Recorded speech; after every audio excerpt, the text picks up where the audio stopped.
Buenas tardes. Soy Ricardo Angora, el responsable del Departamento de Salud y Movilización Social. Gracias a los que estáis conectados para asistir a esta mesa de comunicaciones, que el título es Innovación Social desde la Administración Pública, metodologías y herramientas del Ministerio de Inclusión Social, y que se enmarca en este quinto encuentro de conocimiento en acción. Esta mesa de comunicaciones pretende acercarnos a cómo la administración pública está incorporando enfoques de innovación social, y no solo desde el diseño de políticas, sino también desde, como vais a poder comprobar, desde metodologías de trabajo, herramientas concretas y procesos de generación y transferencia de conocimiento. Y esto, bueno, pues en diálogo y en relación con el sector social, ¿no? En la presentación del encuentro hemos escuchado cómo la gestión del conocimiento es clave para abordar retos complejos, ¿no? Y en esta mesa de comunicaciones, este enfoque se va a concretar en experiencias impulsadas desde el Ministerio de Inclusión Social y, bueno, pues vais a ver cómo aportan aprendizajes que son relevantes tanto para la acción pública como para las organizaciones sociales. La mesa va a contar con una ponencia y dos experiencias que se van a presentar de forma consecutiva. La ponencia va a tener una duración de 20 minutos y cada experiencia va a tener una duración de 10 minutos. Tras las presentaciones abriremos un espacio de diálogo de unos 15 minutos, tanto para preguntas, comentarios, reflexiones compartidas, con el objetivo de profundizar pues, en lo que queráis, pero sobre todo yo creo, pues quizás lo que más interesa son los elementos metodológicos y en las posibilidades de aplicación práctica de las herramientas que nos van a presentar, ¿no? Vale, bueno, sin más, vamos a dar paso a la primera ponencia. El nombre de la primera ponencia es ecosistemas de innovación social para el cambio de modelo de cuidados. Y lo va a presentar Liliana Marcos. Liliana es asesora de la Secretaría de Estado de Derechos Sociales, del Ministerio de Derechos Sociales, Consumo y Agenda 2030. Pues sin más, adelante Liliana, cuando quieras. Hola, buenos días. Creo que me oís bien. Sí. Perfectamente. Bueno, empezar dando las gracias a Médicos del Mundo por haber invitado a la Secretaría de Estado de Derechos Sociales y también por haber generado y metido un espacio para hablar de innovación social en el evento que organizáis hoy. La Secretaría de Estado de Derechos Sociales es la área de la Administración General del Estado competente para que nos tengáis como colocados en el mapa de instituciones del Gobierno. La Secretaría de Estado competente en la materia de servicios sociales y cuidados de larga duración. Dependemos del Ministerio, estamos dentro del Ministerio de Derechos Sociales, Consumo y Agenda 2030. Bueno, y muchas gracias por la presentación, Ricardo, y a Maya, que me has parecido todo súper pedagógico y claro. Y quería unirme también a los agradecimientos a Eva Salto, que en otras ocasiones ha sido ella la que me ha contactado y me ha parecido una estupenda profesional. Vale, la Secretaría de Estado de Derechos Sociales es la principal ente de la Administración Pública donante de innovación social e impulsora de innovación social. Y lo somos porque estamos convencidos del poder y el impacto de la innovación social. Hemos hecho cambios legislativos para darle una arquitectura institucional que le dé sostenibilidad y proyección a la innovación social, y hemos también financiado proyectos y espacios como el que yo os voy a presentar hoy aquí, que se llama Plataforma Vidas, que es un ecosistema de innovación social. Pero no sé si recordáis esa expresión de cuando alguien tiene un martillo ve clavos por todos lados. Y es que cuando tienes una solución te parece que todos los problemas se arreglan con tu solución, que es la innovación social en este caso. Bueno, no es esta nuestra visión de la innovación social. Hay muchas problemáticas que no necesitan hacer innovación para solucionarse, ¿no? Hay unas concretas que tienen unas características concretas de las que ahora hablaré, para las que es importante articular innovación social, y luego definiré qué es lo que entendemos nosotros por innovación social y en base a esa definición por qué generamos ecosistemas de innovación. ¿Cuál es el nuestro qué, no? El nuestro qué es lo que queremos cambiar, cuál es nuestro problema, para luego hablar de el cómo. En una sociedad como la nuestra, sin tiempo para cuidar y en el que el tiempo y el espacio de las instituciones, de nuestras decisiones y de nuestras energías se articula fundamentalmente en torno al llamado trabajo productivo, la organización social del cuidado, cómo organizamos y nos repartimos, algo que sí o sí hay que hacer, que es el trabajo de cuidado porque es el que nos mantiene con la vida vivos, nos sitúa a unas y a otras en un sitio distinto en relación a cómo disfrutamos de nuestros derechos, de oportunidades y cómo son nuestras capacidades de agencia política. Si esto lo cruzamos, obviamente, con una sociedad patriarcal, obviamente esto nos coloca a mujeres y a hombres en un sitio distinto. Pero aparte de esto, y de lo que quería enfocarme más, es que en esta sociedad del no cuidado también determina cómo se establecen las relaciones entre la persona que necesita cuidados o apoyos y la persona, institución u organización que provee esos apoyos. Cuando nosotros hablamos de un nuevo modelo de cuidados desde la Secretaría de Estado de Derechos Sociales, estamos hablando cómo la sociedad organiza esos cuidados y apoyos y cómo genera una relación determinada entre la persona cuidada y la persona no cuidada. Y la persona que necesita apoyos. En el modelo, digamos, tradicional de cuidados en los que no hay espacio para cuidar, las personas están supeditadas, las personas que necesitan apoyos, a las necesidades y organización del servicio que provee estos apoyos. Esto es la forma, lo que hemos llamado, que igual habéis oído por algún sitio, institucionalización. Es decir, si yo soy una persona que necesita apoyos o cuidados en un alto grado, cómo se define y determina mi vida no es por mis necesidades, voluntades, contextos y preferencias, sino por las necesidades de organización del servicio que me provee esos cuidados y apoyos. Si yo hiciera un ejercicio aquí en las personas que estáis participando y preguntara que levantaseis la mano aquellas que no podéis, por ejemplo, ¿no? Decisiones muy cotidianas y muy concretas y que parecen nimias. Que no podéis elegir lo que desayunáis los domingos, que no podéis decidir con quién os despertáis, compartís cama o habitación, y que no podéis decidir si salís a pasear por las tardes o no, porque depende de un tercero. Y alguien levantara la mano a esas tres preguntas, diríais, jolín, qué vida más rara, ¿no? O está preso o algo por el estilo, porque no puede ser. Todos vivimos en una serie de circunstancias que determinan y condicionan nuestras decisiones, pero, ostras, estas son como muy básicas, ¿no? Tendría que pasar algo como muy fuerte para que no pudiéramos decidir ni con quién compartimos habitación, ¿no? Lo cierto es que en España hay unas 400.000 personas que viven en algún tipo de institución. Y ahora hablaré un poco lo que entendemos por institución. Ya sean residencias para personas mayores en situación de dependencia, centros para personas con discapacidad, recursos para para personas en situación de sinhogarismo o centros y recursos para niños, niñas y adolescentes privados de cuidados parentales. Y en todos ellos la organización de ese recurso condiciona o determina la vida de estas personas y no tanto sus preferencias o sus necesidades. Cuando hablamos de desinstitucionalización, hablamos de avanzar hacia otra forma de cuidar. Y obviamente ese avance no es un proceso, no es un blanco o es un negro.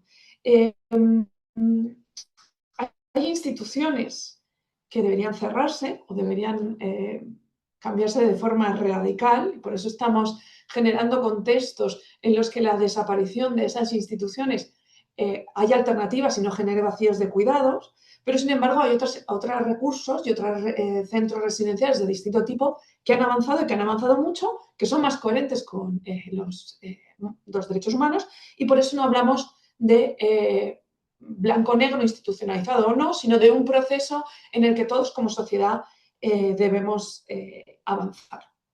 Porque hay algo que está como súper claro. Todas tenemos algo escrito en nuestros genes, que es la interdependencia y la vulnerabilidad. Es decir, Todas en algún momento de nuestra vida vamos a necesitar cuidados y todas en algún momento de nuestra vida vamos a cuidar.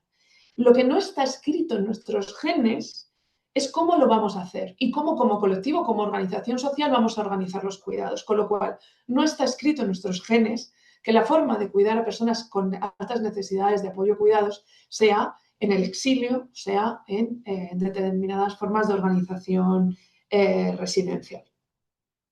En Europa Occidental hemos inventado lo que...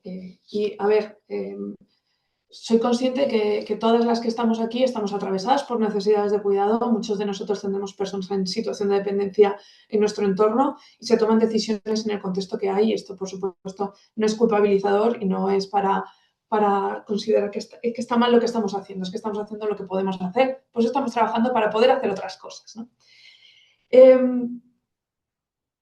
Y cuando hablamos de instituciones ya no estamos hablando de los orfanatos de Dickens, pero es cierto que podemos avanzar y hay otras formas de cuidar y hay países en los que el número de plazas residenciales ha bajado hasta unos niveles que si os pongo gráficos dirías, uy, ¿cómo lo estáis haciendo? Bueno, es que se puede hacer a través de sociedades cuidadoras.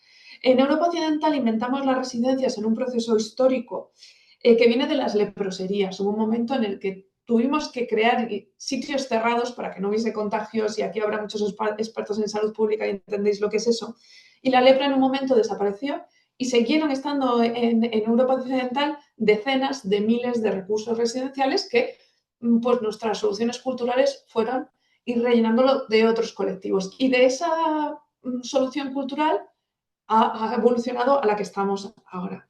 Y por lo tanto, si cómo cuidamos es un resultado de un momento concreto de estado cultural, no es universal y no es inevitable y por lo tanto nos podemos imaginar un mañana en el que cuidamos de otra forma. Pero para eso hay que ir construyendo los pasitos para ese cuidado distinto. Para generar lo que llamaba sociedades cuidadoras en los que hay una serie de ecosistemas que permiten articular los cuidados y apoyos que recibe una persona para que sean sus necesidades, sus voluntades y sus intereses vitales los que determinan sus vidas y no las necesidades de las organizaciones. Vale, hasta aquí el cómo. Y no sé si me he enrollado mucho. Ahora el qué. ¿Por qué la innovación? Vale. Los problemas sociales complejos son aquellos que están definidos porque no tienen una causa única. Normalmente no han sido respondidos de forma adecuada, para los que no hay una única solución y para los que tampoco existe una solución permanente, es decir, las soluciones que podemos ofrecer tienen que ir cambiando en el tiempo. Bueno, cambiar la forma en la que tenemos de cuidar en nuestras sociedades es un problema social complejo. Y ante los problemas sociales complejos es ante los que la innovación social es una buena herramienta, porque hay que pensar hacer las cosas de otra manera y hay que pensarlo constantemente. La innovación social no consiste en que una persona tenga una idea brillante, por muy brillante que sea. Ya vosotros seguro que tenéis vuestro cajón de ideas brillantes llenísimos hasta tope de cosas que dijisteis, que pensasteis, esto es maravilloso para este problema social complejo, no entiendo por qué no está en todos los rincones de España. Esta es una idea de la innovación social que, si me permitís la expresión, es neoliberal, ¿no? Un señor brillante tiene una idea, tachan, le damos un premio y ya está, solucionado. Bueno, más lejos de la realidad, la innovación para que funcione tiene que entender la complejidad y convivir con la complejidad. Ante un problema social complejo, innovamos desde la complejidad y las soluciones que tengamos tienen que idearse y experimentarse en la complejidad. Esto es, interactuando con muchos actores, escuchando mucho a las personas que están involucradas, incluidas las personas que nosotros llamamos desde la Secretaría de Estado de Derechos Sociales, bueno, nosotros no nos lo mandamos a nosotros, expertas por experiencia, es decir, son las personas que conocen lo que quieren porque lo viven, y desde ahí innovar. Y esta es la concepción que no solo tenemos nosotros como principal ente de la administración pública que financia innovación social, sino la que tiene la Unión Europea y la Comisión Europea. Y esta es la idea que está detrás del ecosistema de innovación Plataforma Vidas. Para que la innovación social no solo tengamos estas ideas y las testeemos desde la complejidad, sino para que funcione, para que realmente florezcan, tienen que darse determinadas circunstancias y condiciones sobre las que distintos teóricos de la innovación social han escrito libros maravillosos que os animo a leer. Tiene que ser un problema complejo no resuelto, obviamente. Tiene que haber un dolor colectivo y cómo organizamos el cuidado en nuestras sociedades nos duele colectivamente a todos y todas. Tiene que haber una sociedad que escucha, y yo cada vez que hablo de dependencia, por ejemplo, con las personas, noto que hay un silencio, porque esto les duele y quieren escuchar. Y hay una movilización, hay una gran sociedad civil articulada en torno a los cuidados que se proveen a distintos grupos de nuestra sociedad, personas en distintos momentos de su ciclo vital que necesitan una mayor intensidad de cuidados y apoyos. Y también tiene que haber que esa movilización social, esa sociedad civil esté altamente conectada, tenga muchas conexiones con las instituciones. Es decir, para definir estas condiciones de otra forma, lo que tiene que darse es una sociedad en un contexto social denso, rico en relaciones, en el que las relaciones sociales sean fuertes. Y es ahí donde las ideas brillantes no se quedan en cajones, cuando son compartidas porque hay unas relaciones sociales densas. La Secretaría de Estado de Derechos Sociales, como principal impulsora del cambio de modelo de cuidados, apuesta por la innovación social porque es un problema social complejo y porque creemos que es a través de sociedades densas y altamente conectadas en las que podemos impulsar cambios culturales que realmente florezcan. Somos la principal institución financiadora de la innovación social y cuando hablo principal es bastante dinero y ahora os comento cuál es la lógica de cómo financiamos. Llevamos 2 rondas de financiación por un total de 212 millones de euros. Se han financiado hasta la fecha 57 proyectos innovadores destinados a apoyar familias en situación de vulnerabilidad para reducir el riesgo de declaraciones de desamparo. Y aprovecho para saludar a Paola Bernal de UNICEF, que ahora contará su experiencia y la veo en la pantalla. Proteger a niños y niñas que ya tienen esta situación de desamparo para que puedan crecer en ambientes lo más parecidos a un hogar. Facilitar que personas en situación de dependencia vivan en sus hogares con apoyos y cuidados desde una perspectiva ecosistémica. Impulsar soluciones innovadoras para situaciones de sinhogarismo y favorecer la vida independiente con personas con discapacidad.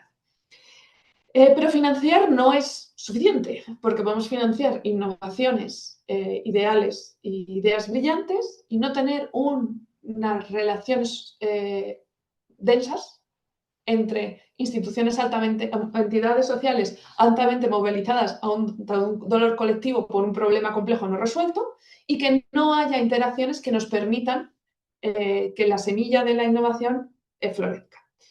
Y es ahí donde nosotros decidimos cuando lanzamos la financiación contribuir a generar estos ecosistemas complejos de interrelaciones y no decir, bueno, ahí os doy la financiación y ahí os apañáis. Y es así como nace lo que llamamos Plataforma Vidas, que podéis bichear si os metéis en internet en la página web plataformavidas.gov.es. La Plataforma Vidas es un ecosistema de innovación social que co-crea junto a los proyectos. Cada proyecto no crea de forma aislada, sino que cuando los juntas, crean otra cosa. Esto es como un coro en el que cada voz tiene otro tono cuando cantan todos juntos.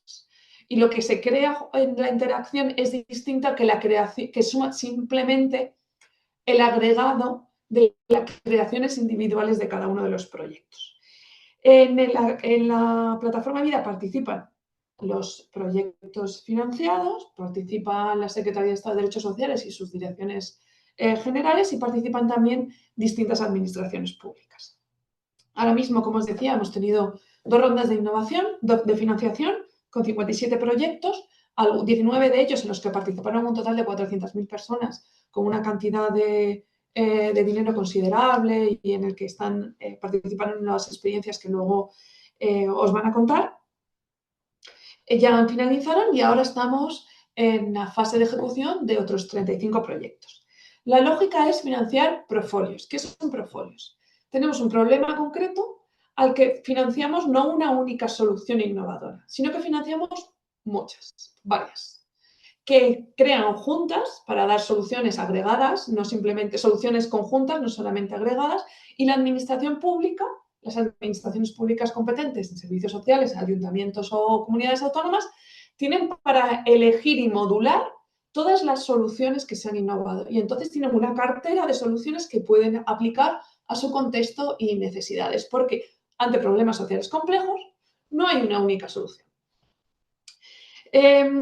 Los proyectos en el ecosistema de innovación comparten aprendizajes, generan sinergias, reducen riesgos, prueban conjuntamente nuevas soluciones y veremos más, y además vemos que a través de una interacción sostenida se va produciendo un cambio cultural, acompañamos este cambio cultural de cómo miramos los cuidados a través de esas interacciones, porque yo os diga que no sé qué de las leproserías y que hay que cuidar de distintas maneras, no os he cambiado vuestra forma de ver a ninguna de las personas que estáis aquí, sino que es a través de la experiencia propia compartida de un aprendizaje sostenido en el que nuestras miradas cambian y se van acercando hacia una construcción común.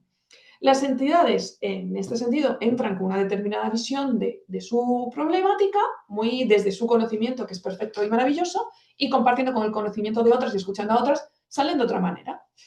Y cuando digo no solo las entidades y las personas que han participado, aquí están Guadalupe o Paola, sino nosotras como técnicas que hemos participado en la plataforma, entramos de una manera y salimos de otra. Toda la facilitación y que está detrás del ecosistema no es que hagamos espacios, jornadas y tengamos una web. No, hay un equipo especializado en metodologías de ciencias sociales que genera espacios de interlocución, escucha colectiva, co-creación, comunidades de aprendizaje y otro tipo de metodologías puestas a disposición de generar este ecosistema de intercambios e interacciones. Voy a poner dos ejemplos de proyectos y de resultado de la interacción. Uno de ellos tiene que ver con la infancia y el otro lo puede contar, ahora Guadalupe lo contará mejor, pero os lo cuento un poquito. La legislación española establece que los niños y niñas privados de cuidados parentales no pueden ser cuidados crecer en sus familias de origen, deben crecer prioritariamente en familias. Pero hay determinados niños y niñas con situaciones especialmente complejas, como grupos de hermanos, adolescentes o menores con conductas externalizadas derivadas de traumas o experiencias tempranas de adversidad, para los que el acogimiento familiar es muy complejo y hay que innovar y probar cosas para que puedan crecer en familias, porque no podemos condenarles a vivir en recursos simplemente porque su situación es más compleja. Fue con esta idea con la que pilotamos una modalidad de acogimiento familiar especializado en el que las familias acogedoras son también terapeutas especializados en trauma infantil. Y a una de las personas de los adultos de la familia se le paga un sueldo por acoger. Entonces, tiene gran parte de su tiempo liberado y aparte de ser el padre o la madre de acogido, dedica todo ese tiempo para introducir el apoyo terapéutico, la terapia, en su interacción con el niño o la niña. Esta es una de las formas que vemos que es, con la que es posible ir progresivamente cerrando las plazas de los recursos de lo que se llama niños y niñas con problemas de conducta, aunque esa forma de expresarle igual podríamos debatir si es adecuada. Bueno, pero no me quiero meter en esto. Este proyecto no solo ha conseguido pilotarse con satisfacción y adecuadamente en 4 comunidades autónomas, sino que se han incorporado a la cartera de servicios de in 3 con lo cual places.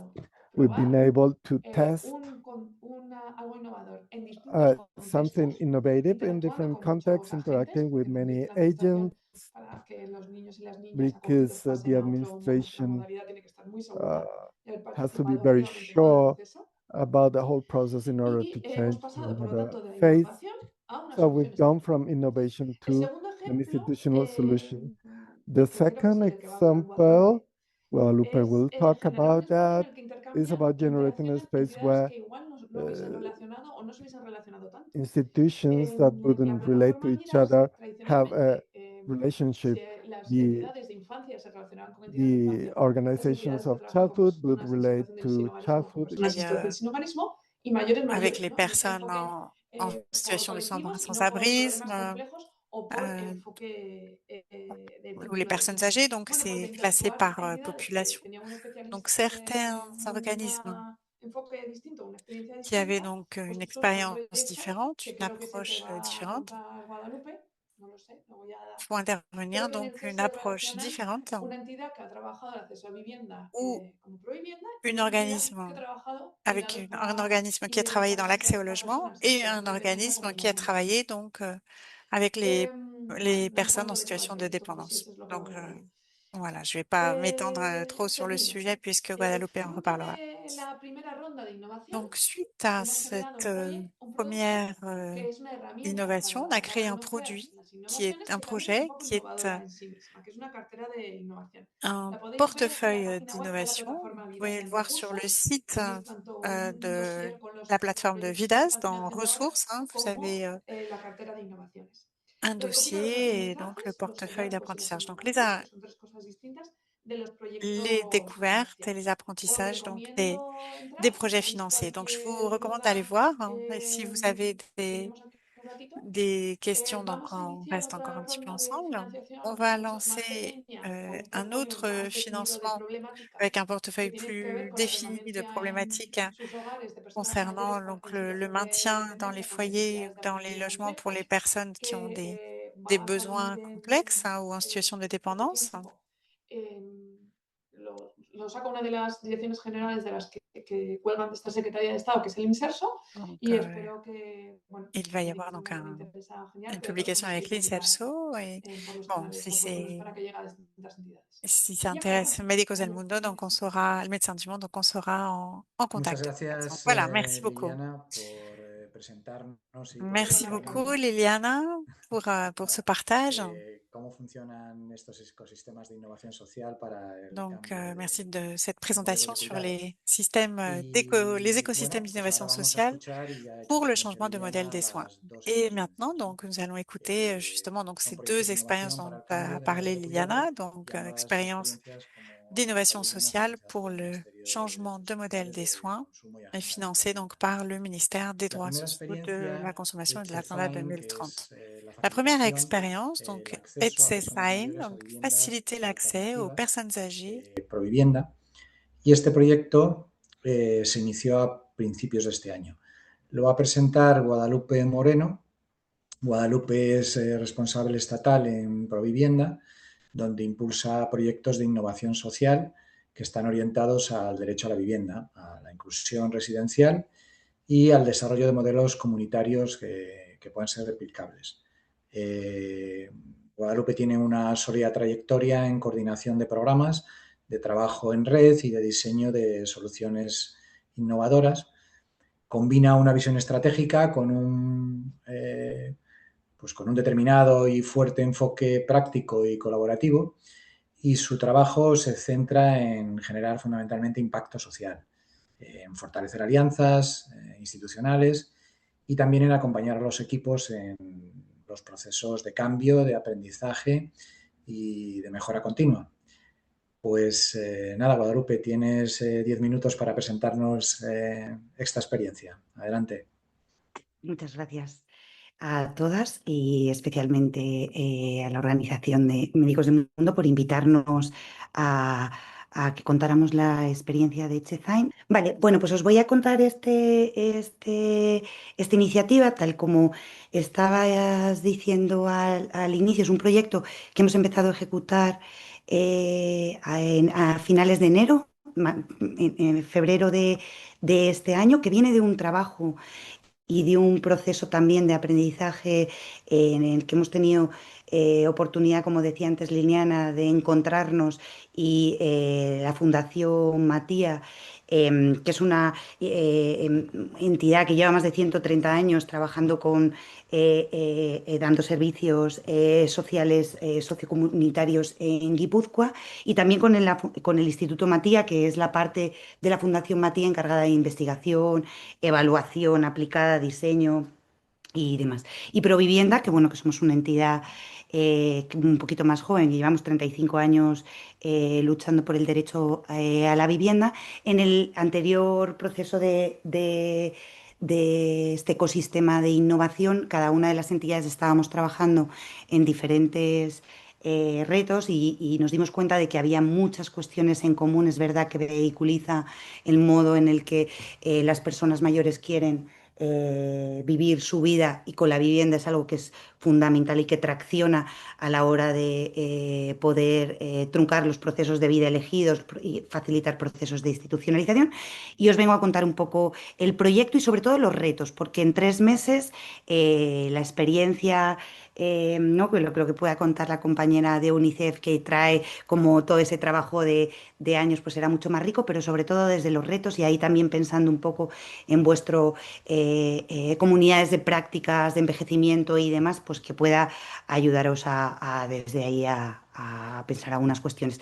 Este es un proyecto, como os digo, que hacemos en esta alianza de estas 3 entidades, y en el que, entendiendo que los procesos de cambio cultural se tienen que hacer de manera participada, están trabajando y están participando con nosotros la Diputación de Guipúzcoa y 2 ayuntamientos, en concreto el de Donosti y el de Usurbil, ambos en Guipúzcoa, porque es también los espacios donde están situadas estas viviendas que Matías desplegó en el proceso de desinstitucionalización con anterioridad de viviendas para toda la vida, ¿no? El cómo poder hacer ese proceso de transformación para que las personas puedan seguir envejeciendo en viviendas y no en instituciones residenciales.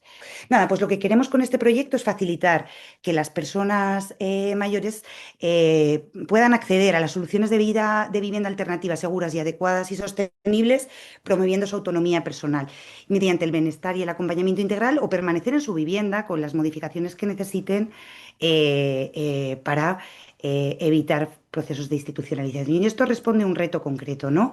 Que es que nos encontramos en un proceso de envejecimiento como sociedad acelerado, y hay un aumento de necesidades de cuidados que hace que el modelo tal como está organizado a día de hoy sea insostenible, ¿no? Y sobre todo estos modelos tradicionales que la respuesta fundamental o es procesos de institucionalización, que lo que suponen también es la pérdida de autonomía, es clave, ¿no? Y esto se vehiculiza también en algunas cuestiones claves, que es que las viviendas no están muchas veces adaptadas, y también ese proceso de no adaptación de las viviendas puede generar cuestiones claves, como de dejar de participar en entornos comunitarios, ¿no? Desde cuestiones de soledad no deseada, por supuesto, pero va más en la clave de también de qué manera poder hacer de manera preventiva, rápida, adaptaciones en las viviendas que permitan que estas personas puedan continuar en el proceso de envejecimiento en su vivienda, ¿no?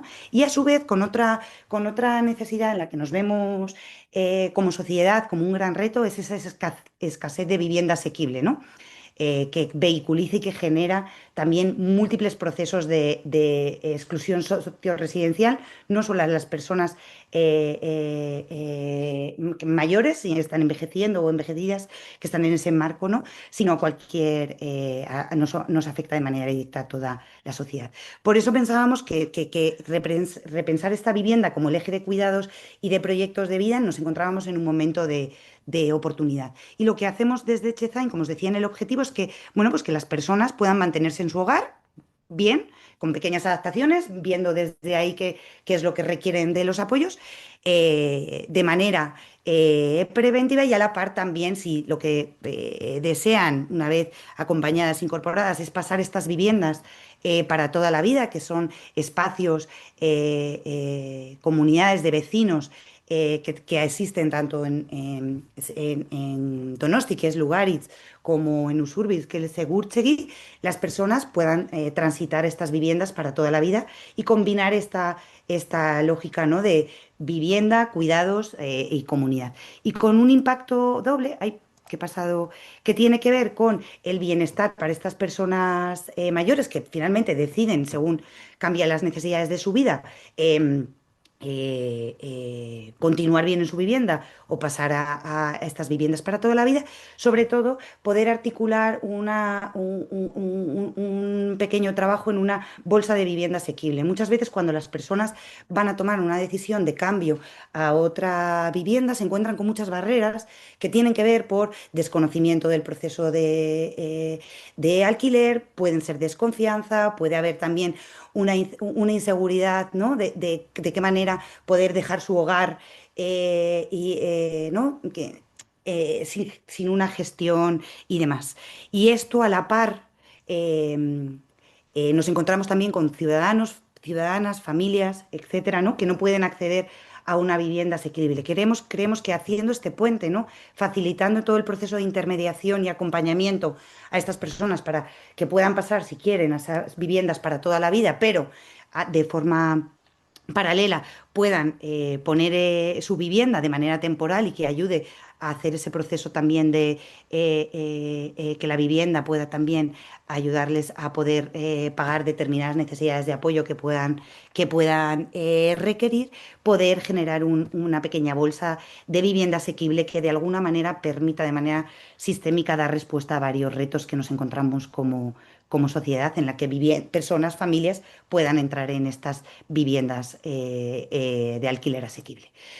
Nada, lo que planteamos en este sentido es, bueno, pues que lo que queremos con esta experimentación pasar a un cambio de modelo, con ejes que tenemos en el proyecto, que os sonarán, que es un marco también de trabajo clave, pero que bueno, que queremos un poco plantear eso en esta parte del ciclo de innovación social, como lo estamos haciendo.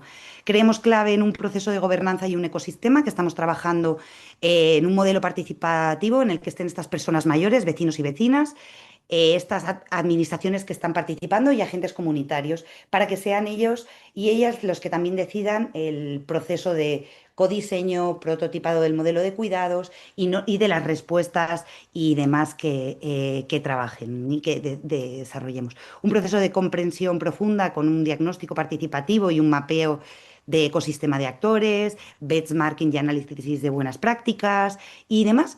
A su vez, el diseño de un modelo de prototipado de estos servicios centrado en la persona, que esta gobernanza y este ecosistema lo co-creen, lo diseñen, ampliando también a otros agentes que vean que son necesarios incorporar en este diseño.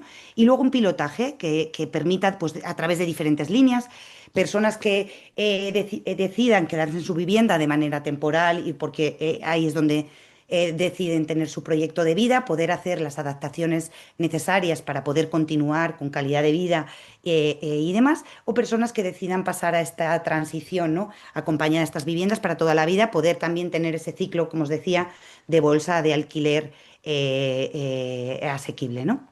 Y luego, por último, pues incorporar esta parte, ¿no? También de la evidencia y la transferencia a través de una evaluación rigurosa, generación de ese conocimiento. Y la parte fundamental va en línea, pero no es que las cosas se hagan secuenciales, que es la escalabilidad del modelo replicable y sostenible. Aquí también hemos generado un grupo promotor más enfocado hacia la escalabilidad para poder empezar a trabajar desde ya todo el proceso. Estos proyectos tienen una duración, este proyecto y toda la línea nueva de financiación que contaba Liliana, de estos 35 proyectos de innovación, tienen una financiación que es de 2 años. En 2 años tenemos casi que desde el año pasado empezar a trabajar con la escalabilidad y la incorporación a las políticas públicas. Entonces, este también es una parte fundamental de poder hacer que esto pase. Los retos que nos encontramos y lo que estamos aprendiendo, ¿no? Y demás. Ahí, como os traigo como 3 ejes que tienen que ver con los aprendizajes clave, hacia dónde estamos enfocando y no porque ya tengamos estos aprendizajes clave, sino porque ya entendemos que es nuestro punto de partida en el marco, ¿vale? Porque hacia dónde estamos trabajando, ¿no? Y las implicaciones en este caso para poder plantear impacto en las políticas públicas, ¿vale? De ahí la clave, los retos en los que nos encontramos es que estamos en un proceso, ¿no? Es verdad, Liliana lo decía al principio, ese cambio de modelo cultural, estamos dando pasos, pero seguimos encontrándonos resistencias, ¿no? Y ahí también es algo clave, ¿no?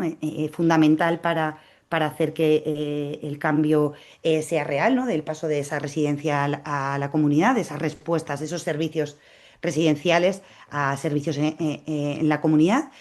Los retos también de coordinar múltiples actores. Estamos generando, como os digo, estos grupos promotores en el que están equipos técnicos, están también personas, vecinos y vecinas mayores de estas viviendas y demás, y los procesos participados y generar ese trabajo y esa fundamental para que todas tengamos esa parte, pues es un marco complejo y en eso estamos poniendo también mucho foco. Activar esa oferta de vivienda asequible, creemos que esto es clave, es verdad que es un piloto que va a ser pequeño, pero creemos que puede ser una buena respuesta para poder incorporar a la política pública y demás. Generar esa confianza en las personas mayores a la hora de poder querer participar e integrarse en esta parte de este proceso, no solo participado, sino los procesos de escucha y demás para poder trabajar con ellas y ellos, entendiendo que tienen claves fundamentales en su experiencia, pero no solo, sino también como agentes activos de la transformación de la política pública y escalar sin perder la personalización. Entendemos que esta parte es fundamental y diría no solo la personalización, sino también la territorialización. Estamos desplegando esto en Guipúzcoa con una realidad concreta a nivel competencial y enfoque, pero queremos que este proceso no pueda escalarse los resultados, aprendizajes que podamos conseguir entre todas para bueno, la orientación de políticas públicas a nivel más amplio, ¿no? Que en otros territorios. Como os decía, los aprendizajes, creemos que la vivienda es la infraestructura vital de los cuidados, muchas veces invisibiliza y esto genera luego respuestas y procesos de pérdida de autonomía e institucionalización que son claves. Y hablo en este caso vivienda no solo con la idea de hogar, sino vivienda la parte más infraestructura de cuidados, de habitabilidad, de asequibilidad, de pues todo lo necesario que tiene que ver con pues la seguridad residencial y demás. La decisión residencial como un proceso y no como un momento concreto, como un continuo, es fundamental. La comunidad como una clave para la sostenibilidad. Ahí hay todo un proceso que si desdibujamos, al final lo que va a hacer es que los proyectos no dejen de ser puntuales o que respondan a una respuesta, pero que puntual en un momento concreto, pero que no se apropie la comunidad como una respuesta a escalar y que sea propia en este cambio de modelo cultural. La innovación requiere esta parte de prototipar, medir y adaptar. En esto estamos. Trabajamos desde una lógica de permanente revisión y aprendizaje, con una metodología también de incorporación de las metodologías ágiles, clave de la inspección y adaptación. Y luego con nuevos perfiles profesionales, tanto de técnico de vivienda como facilitador de los procesos de vida de estas personas. Y por último, que os poníamos ahí, esas implicaciones, ¿no? Para las políticas públicas. En la clave fundamental de integrar vivienda y cuidados, esa separación de vivienda y servicios sociales, creo que responde a un momento concreto en el que se organizó los sistemas de cuidados y demás, pero no podemos dejar detrás esta parte, ¿no? Clave de cómo las viviendas, ¿no? Y la infraestructura condiciona también las prácticas de cuidado o los procesos de cuidado y por lo tanto la autonomía, la vida elegida de las personas. Apostar, como os decimos, por estos modelos comunitarios, antes os lo decía, la clave fundamental, impulsar esta parte de intermediación de alquiler y vivienda asequible como una parte también fundamental. Creemos que es el foco hacia donde estamos poniendo todo, que os decíamos en esta parte de escalar las soluciones, empezar a trabajar. Llevamos 3 meses, como os digo, en la puesta en marcha de este proyecto, también con un know-how y todo un trabajo desarrollado en este territorio por las compañeras de Fundación Matí y Matí Instituto, que eso es clave y toda esa parte añadida. Y luego, por supuesto, escalar esas soluciones en base a la evidencia, ¿no? En todo lo que consigamos lograr como desde la evaluación poder servir ¿no? de datos, y ya no solo de datos, también de relato, para que se pueda escalar y de prácticas en esta política pública. Y hasta aquí es lo que os traía. No sé si me he pasado de tiempo. Muchas gracias, Guadalupe, por habernos explicado este modelo, ¿no?, para facilitar el acceso a personas mayores a viviendas alternativas por parte de la organización de Provivienda. Pasamos ahora a la segunda experiencia. La segunda experiencia es Infancia sin violencias, un modelo de prevención local de la violencia contra la infancia y la adolescencia por parte de UNICEF. Este proyecto ya está en marcha, como ya se ha comentado antes, y lleva tiempo funcionando. Y lo va a presentar Paola Bernal. Paola es especialista en políticas locales de infancia en UNICEF España, y ahí coordina la incidencia en políticas públicas locales y en proyectos como la iniciativa de Ciudades Amigas de la Infancia. Paola es economista con formación de posgrado en cooperación al desarrollo, gestión de proyectos e innovación social, y cuenta con una amplia trayectoria en derechos humanos y en cooperación internacional, tanto en España como en contextos de alta vulnerabilidad y en el ámbito internacional con UNICEF, ¿no? Bueno, agradecemos a Paola también por su disponibilidad, dado que su equipo está inmerso también en la organización del Congreso Internacional de Ciudades Amigas en la Infancia en estos momentos, ¿no? Sabemos que ha tenido que hacer un esfuerzo. Y además también comentar pues, que da la casualidad de que desde Médicos del Mundo hemos trabajado estrechamente con Guadalupe y su equipo para el acceso a recursos de vivienda de nuestros programas que tenemos de mujeres en situación de prostitución.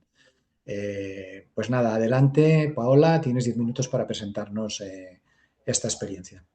Vale, Rubén, muchas gracias y a vosotros, a Médicos del Mundo, por la invitación, a Liliana, porque he llegado aquí por ella, pero quería empezar con esto, que es un poco para explicar el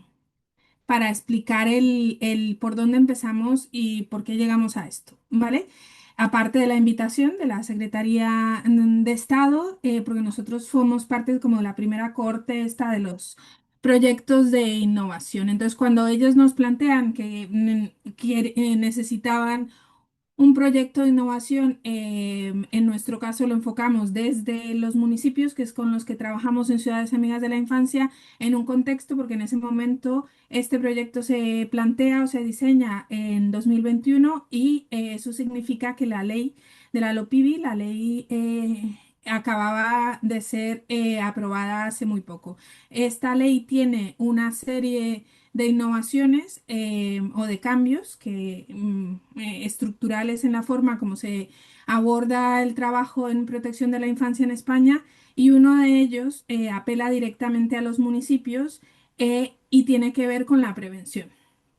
¿Vale? Entonces, nosotros llevamos trabajando con municipios desde el año 2002. Esta ley es reciente, en el año 2021, y por lo tanto estábamos viendo que este trabajo en prevención necesitaba reforzarse, porque los municipios en España con los que nosotros trabajamos, además por falta de recursos, etcétera, etcétera, temas de priorización, se tiende a atender la respuesta en casos de protección, digamos, en riesgo, que sería el ámbito en el que trabajan los municipios en España, más que en la prevención. Entonces, este proyecto estaba enfocado a buscar a cómo se podría reforzar el trabajo en prevención de los municipios en este contexto de una nueva ley y de una situación de violencia contra la infancia, en el que solamente los casos graves que pasan al sistema de protección, desprotección, tutelas, y etcétera, etcétera, se atienden, y no se está trabajando en prevención y en casos de riesgo más leve, porque allí hay menos recursos y porque también hay una falta de identificación, una falta de registro, una falta de información, ¿vale? Entonces, para que entendáis un poco el contexto.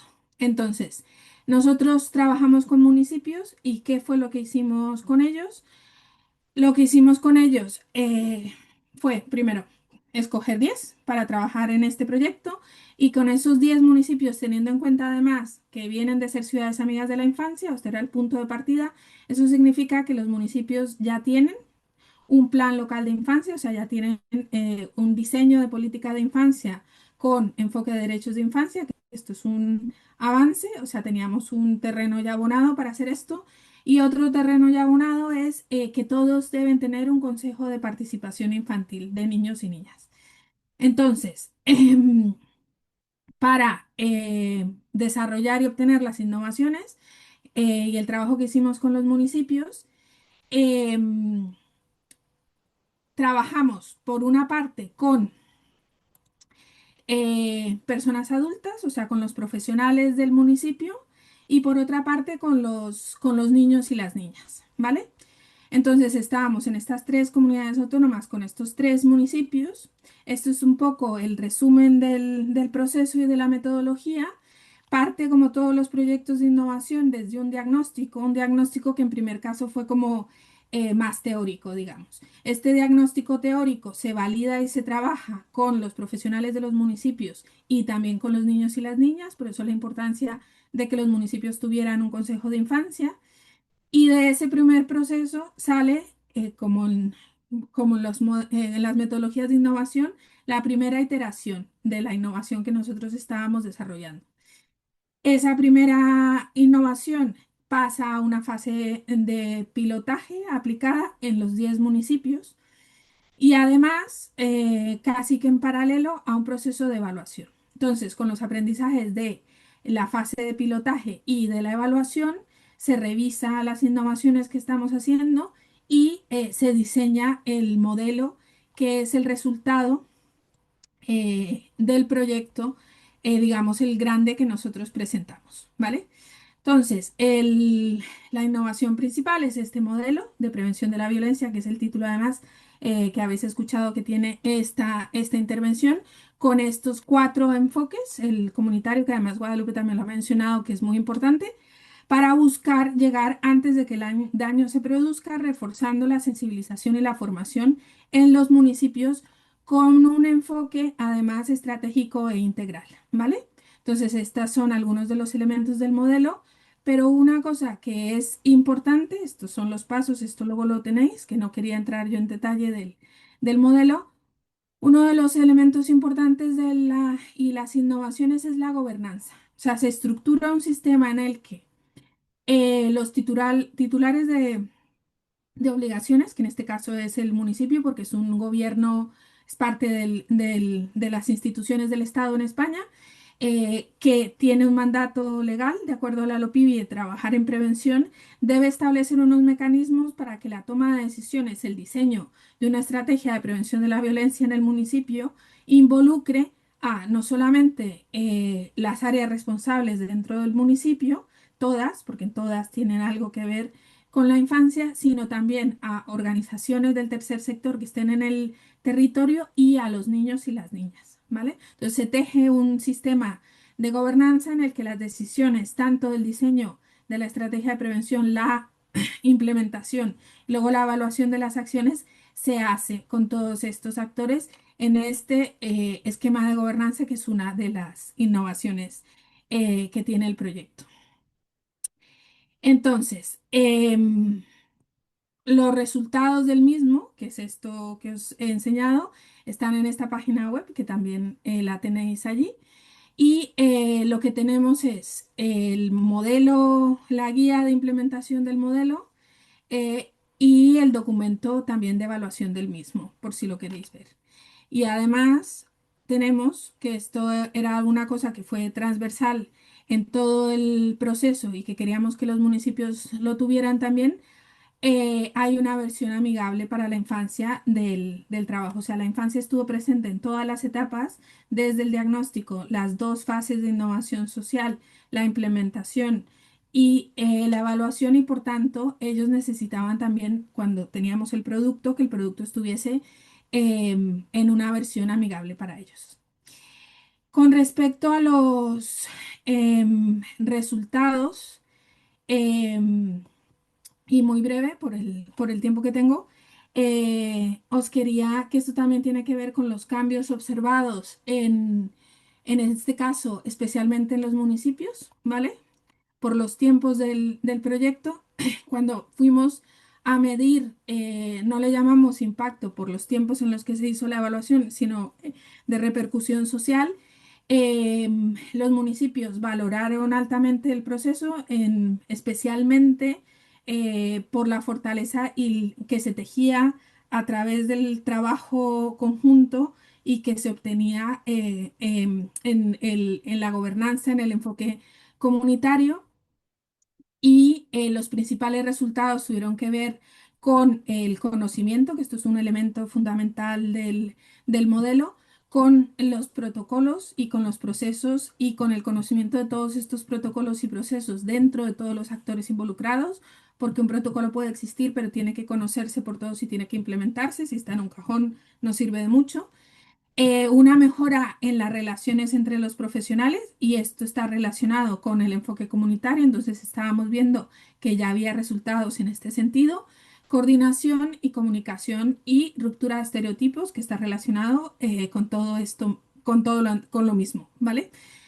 Aumento de la percepción de la importancia del protagonismo de la infancia en los procesos y aumento del trabajo desde un enfoque multidisciplinar, donde hubo menos avances, digamos, como resultado concreto, y esto tiene que ver con los tiempos, es directamente en la infancia, porque este proyecto, o sea, lo que yo estoy contando, se hizo en 1 año y 8 meses, porque el último año fue de evaluación, gestión del conocimiento y otros, y aquí, digamos que los resultados no eran tan evidentes en los niños y en las niñas, directamente en los titulares de derechos. Y luego, ¿qué estamos haciendo nosotros desde UNICEF con esto después de haber terminado? Bueno, aparte de que el ministerio ha sistematizado toda la información y está en la cartera de innovaciones que mencionó Liliana al principio, nosotros tenemos el modelo y todos los recursos abiertos y disponibles para quien los quiera utilizar, y estamos haciendo desde el año pasado una estrategia de incidencia aquí en España, en todas las comunidades autónomas, para que se conozca y se apropien los municipios de esta metodología de trabajo y de este enfoque de trabajo para que mejoren su trabajo en prevención. Y creo que no me he pasado mucho tiempo. Gracias.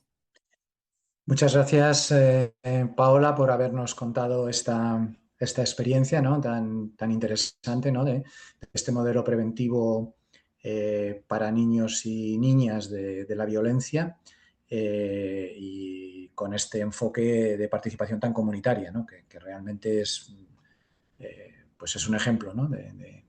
de buena gobernanza a la hora de hacer un abordaje de este tipo, ¿no?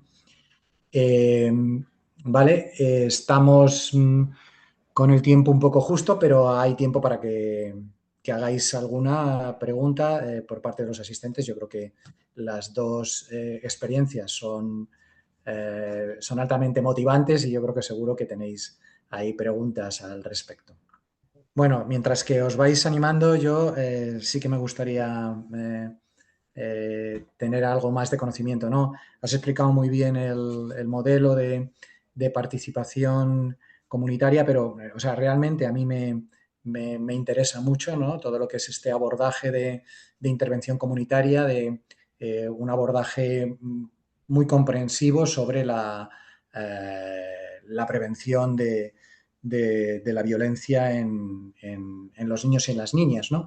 Y lo que me gustaría saber, Paola, es cómo llegabais a desarrollar este tejido, esta participación por parte de la comunidad para poder trabajar conjuntamente con las familias de acogida. Vale, perdón, es que he ido muy rápido y por eso creo que algunas cosas no se entendieron.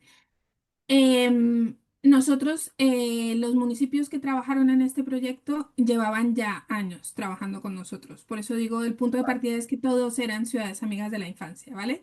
Y que Vale. nosotros tenemos una relación más o menos estrecha con los municipios, con los titulares, además con el titular de la responsabilidad, de la obligación, ¿vale? Perdón. Em, y además es que el que tiene el mandato, según la ley y según la estrategia también de prevención de la violencia contra la infancia que tenemos en España. Entonces, ¿eso qué significa? Nosotros promovemos y dinamizamos el proceso dentro del municipio, aportamos la metodología, la gestión de la información, la gestión del conocimiento y la dinamización de procesos, ¿vale? De innovación, de diagnóstico, de evaluación, etcétera. Pero responsable principal, digamos, el motor del proceso es el municipio, porque es el que tiene la competencia en España en estas materias. Entonces es el municipio el que hace el llamado dentro de sí mismo a todas las áreas que están involucradas con infancia y dentro del tejido asociativo que tiene en su localidad.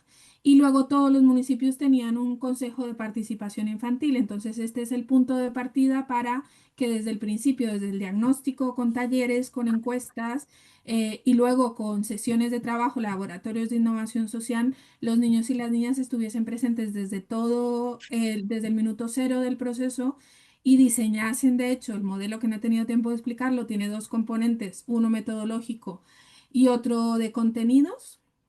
En el de contenidos hay una estrategia que es de que los niños y las niñas se involucren también en la prevención de la violencia, y esta estrategia fue diseñada por ellos. Entonces, el trabajo comunitario está allí con las entidades que ya estaban en el territorio y que están articuladas y promovidas por el municipio. O sea, podríamos decir, por lo que explicas, que el Consejo de Participación Infantil de los municipios juega un papel clave o un papel, digamos, como referente en el desarrollo de todo el proyecto. Sí, estuvieron este era un requisito, de hecho. O sea, nosotros desde el principio, primero porque es un enfoque de derechos, desde un enfoque de derechos los niños y las niñas tienen derecho, valga la redundancia, a participar, y luego porque esas estructuras de participación infantil existen, esas estructuras, los consejos de participación infantil son espacios estables, legitimados y reconocidos por los municipios, con niños y niñas de la localidad que participan en diferentes materias de los temas que trabaja el municipio. Cuando nosotros entramos en estos municipios con este proyecto, este fue uno de los temas que trabajaron los niños y las niñas de esos consejos de infancia en esos municipios. Muchas gracias, Paola. Claro. Si me permite, solo una pregunta para Guadalupe, ¿no? Porque has explicado todo el proceso y demás, pero el papel, ¿cuál es el papel de las familias en la implantación de esta iniciativa, ¿no? De la alternativa de viviendas al margen de las, De las personas, claro. instituciones? Pues esto dependerá de lo que quiera ese grupo promotor. O sea, las familias las tenemos identificadas como un agente clave comunitario, ¿no? Las familias de estas vecinos y vecinas, estas personas mayores, pero no hemos querido incorporar desde una mirada de partida cuál era la relación en este proceso de transformación de las familias, que fueran las propios, o sea, que hubiera un proceso de reflexión también en ese grupo promotor de cómo las familias incorporan esto, porque entendemos que son claves en el proceso de cuidado y de fundamental a nivel comunitario, pero no hemos cerrado, eso es el grupo promotor el que está empezando a pensar desde ahí cuáles son, ¿no?, los diferentes actores y cómo coexiste y cómo trabaja la propia comunidad. Así que no vengo con una respuesta en este momento. Yo tengo mi propio sesgo y mi propia idea, pero el cómo va cuál va a ser el rol de esas familias, te lo podré decir en lo que haya decidido el grupo con posterioridad. Vale, pues nada, muchas gracias Liliana, Guadalupe y Paola. Vale, pues nada, ya vamos a cerrar. Yo solo quisiera agradecer a las personas ponentes por compartir las experiencias tan concretas y tan valiosas, y a las asistentes pues por sus aportaciones. Y desde luego esta mesa pone de relieve la importancia de seguir fortaleciendo los espacios de intercambio entre la administración pública y sector social, para avanzar en soluciones que habéis estado poniendo sobre la mesa, innovadoras y basadas en conocimiento compartido, ¿no? Estamos viendo que la generación de conocimiento a partir de la práctica pues nos permite innovar con sentido y, por tanto, pues ofrecer mejores respuestas a los titulares de derechos con los que trabajamos.